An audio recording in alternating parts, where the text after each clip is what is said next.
Donald Trump को कार्यभार संभाले हुए अभी 5 दिन का समय ही हुआ है। आते ही उन्होंने बमों की सप्लाई पर लगी पुरानी रोक हटा दी है। वहीं अभी हमास और इजराइल के बीच युद्ध विराम का पहला चरण ही पूरा हो पाया है, जिसके तहत सैकड़ों फलस्तीनी कैदियों के बदले में गाजा में हमास ने कुछ बंधकों को रिहा किया गया।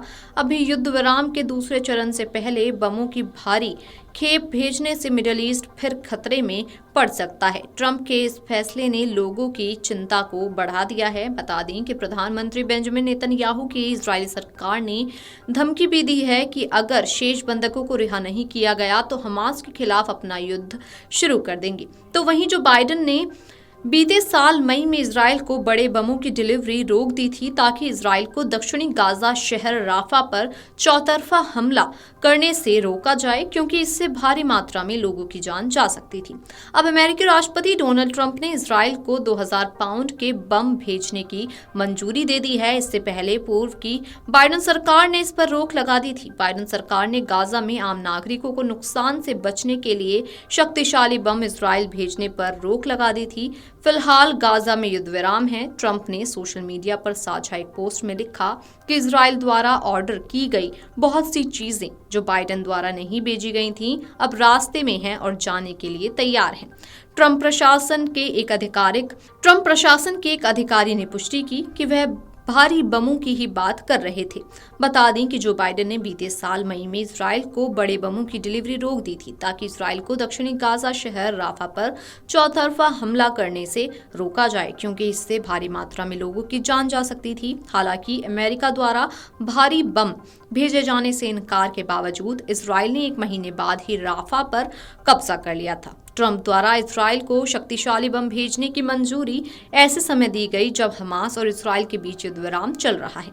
युद्ध विराम के तहत हमास द्वारा इजराइल के बंधकों को रिहा किया जा रहा है और इसके बाद एवज में इजराइल भी अपने जेलों में बंद फलस्तीनी कैदियों को रिहा कर रहा है। बता दें कि 7 अक्टूबर 2023 के बाद से इजराइल और गाजा में जो हिंसा देखी गई, उसके मद्देनजर इस युद्ध में विराम भी एक बड़ी राहत थी। खासकर गाजा के 2.3 मिलियन फलस्तीनियों के लिए ये समझौता 3 चरणों में लागू होने की उम्मीद है।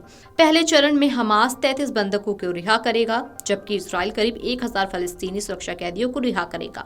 दूसरे चरण में बंधकों व कैदियों की और ज्यादा अदला बदली होगी तथा दोनों पक्षों को दुश्मनी की स्थायी समाप्ति की घोषणा करनी होगी। तीसरे चरण में आगे की राह पर चर्चा होगी, जिसमें गाजा का प्रभारी कौन हो ये भी शामिल होगा। नेतन्याहू ने कहा कि युद्ध विराम समझौते के अनुसार सैनिकों की वापसी की प्रक्रिया 60 दिनों के बाद भी जारी रह सकती है। उन्होंने कहा कि लेबनान की सरकार ने अभी तक पूरी तरह से सैनिकों को वापस नहीं बुलाया है। पीएम बेंजामिन नेतन्याहू ने शुक्रवार को कहा कि इजराइल हिजबुल्ला के साथ हुए युद्ध विराम की निर्धारित समय सीमा तक लेबनान से अपनी सभी सेनाओं को वापस नहीं बुलाएगा। नवंबर में हुए समझौते के अनुसार इजराइल को रविवार तक लेबनान से अपनी सेना वापस बुला लेनी चाहिए थी। हिजबुल्ला के आतंकवादियों को लिटानी नदी के उत्तर में वापस जाना होगा और लेबनानी सशस्त्र बल संयुक्त राष्ट्र शांति सैनिकों के साथ दक्षिणी लेबनान में बफर जोन में गश्त करेंगे।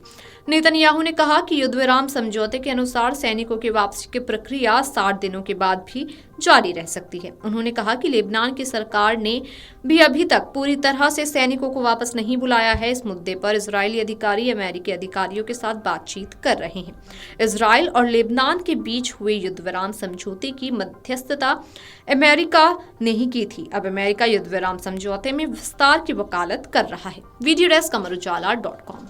अमर उजाला जीवांजलि के सारथी की मदद लें और महाकुंभ में स्नान जरूर करें।